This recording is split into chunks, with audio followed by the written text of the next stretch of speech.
What if I told you that thousands of people working in the UK right now, nurses, care workers, teachers, just had their path to permanent residency doubled overnight? This isn't some hypothetical scenario. It's happening right now, and it's causing absolute chaos within the Labour government itself. Today, we're breaking down the UK's controversial new immigration proposal that has 40 Labour MPs in open rebellion against their own government. We're talking about a policy so divisive that fellow party members are calling it un-British and demanding it be thrown in the bin. So buckle up, because this story has everything: political drama, broken promises, and real people caught in the crossfire. What's actually happening? Let's start with the basics. What exactly is this proposal?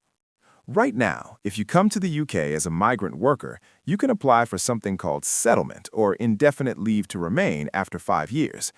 This basically means you can stay in the UK permanently, live here, work here, access benefits if you need them. It's a pretty big deal.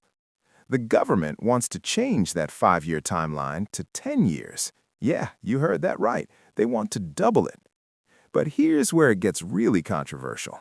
They want to apply this change retrospectively. That means even if you've already been here for 3 years, working legally, paying your taxes, planning your life around that 5-year mark, tough luck, the goalposts just moved. Now, before you think this applies to everyone equally, here's the kicker. It doesn't. If you're a high earner, think someone pulling in the big bucks, maybe you came through a global talent visa, you could actually get settlement in as little as 3 years. Yes, 3.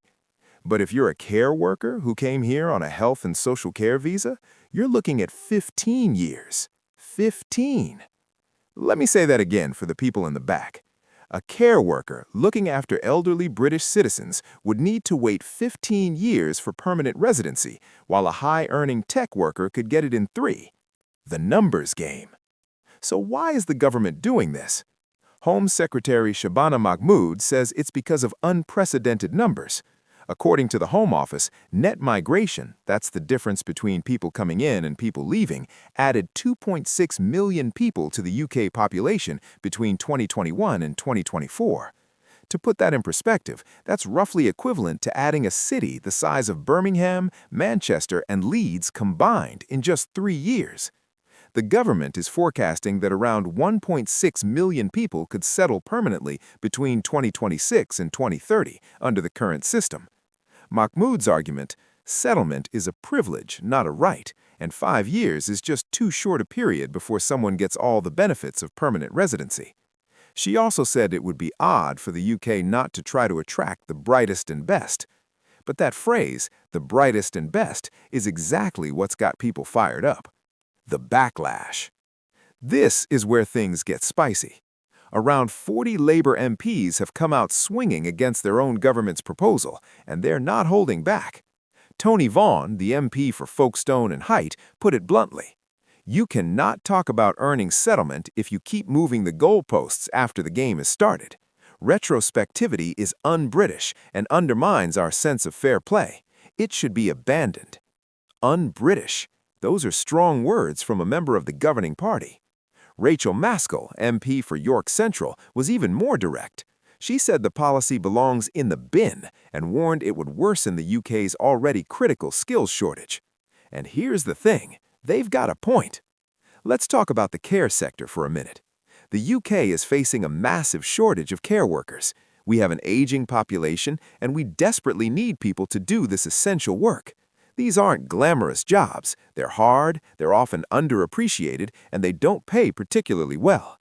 So the UK started recruiting care workers from abroad, promising them a pathway to settlement after 5 years. These people uprooted their entire lives, moved to a foreign country, and started doing crucial work that many British citizens simply don't want to do. And now what? Now they're being told, actually, sorry, you need to wait 15 years instead of 5. Hope that's okay. Dr. Peter Prinsley, another Labour MP, highlighted exactly this issue. He pointed out that care workers are not high earners, but nevertheless extremely useful members of society, and asked how the UK expects to attract people to these essential sectors. It's a fair question. the anxiety of retrospectivity. Belle Ribeiro Addy, the MP for Clapham and Brixton Hill, raised something really important during questioning, the anxiety of retrospectivity. Imagine you're a migrant worker. You've been in the UK for 4 years. You've been working hard, paying taxes, contributing to society. You're 1 year away from being able to apply for settlement. You've been saving up for the application fee, planning your future, maybe thinking about bringing family members over once you have permanent status. And then, suddenly, you're told you need to wait another 6 years, or maybe 11 more years if you're a care worker. Ribeiro Addy asked a crucial question. What happens if someone has the right to apply for settlement right now but can't afford the application fee until the new system comes into force? Mahmoud's response, applications are assessed based on the rules that are in force at the point that the application is made, and this isn't a new approach. But that's cold comfort to people who feel like they've been promised one thing and are now getting something completely different. The wider context. This immigration debate doesn't exist in a vacuum. In 2025, over 41,000 migrants crossed the English Channel in small boats. That's nearly 5,000 more than the previous year. When asked if she could guarantee that number would decrease in the next 12 months, Mahmoud admitted she couldn't make that promise. The government is clearly feeling pressure on immigration from multiple angles. They're trying to show they're doing something about the numbers. But the question is, are they targeting the right people? These aren't people arriving on small boats. These are legal migrants who came through official channels, who are working in jobs the UK needs filled, who are paying taxes and contributing to society. Critics argue that penalizing legal migrants who are already here isn't going to solve the small boats crisis or address concerns about illegal immigration. It's just punishing people who followed the rules. What happens next? So, where do we go from here? The government has opened a consultation period that closes on February 12th. They're asking for views on possible transitional arrangements for people already on the path to settlement. The big question is whether they'll listen to their own MPs and make changes, or whether they'll push ahead regardless. One thing is clear, this has created real anxiety and uncertainty for thousands of people living in the UK right now. People who came here legally, who are working in essential sectors, who have built lives here. And it raises bigger questions about what kind of immigration system the UK wants. One that values high earners over essential workers? One that can change the rules midway through the game? One that sees settlement as a prize to be earned through wealth rather than contribution? The UK immigration debate is always going to be complicated. There are legitimate concerns about managing migration numbers, about integration, about pressure on public services. But this specific proposal has exposed some uncomfortable truths about how we value different types of workers and whether we keep our promises to people who came here in good faith. The consultation is open until February 12th. The government says they're listening, but with 40 of their own MPs in open revolt and real people's lives hanging in the balance, the pressure is on to get this right. What do you think? Is doubling the settlement period fair? Should it apply retrospectively? And does it make sense to have such different timelines for care workers versus high earners?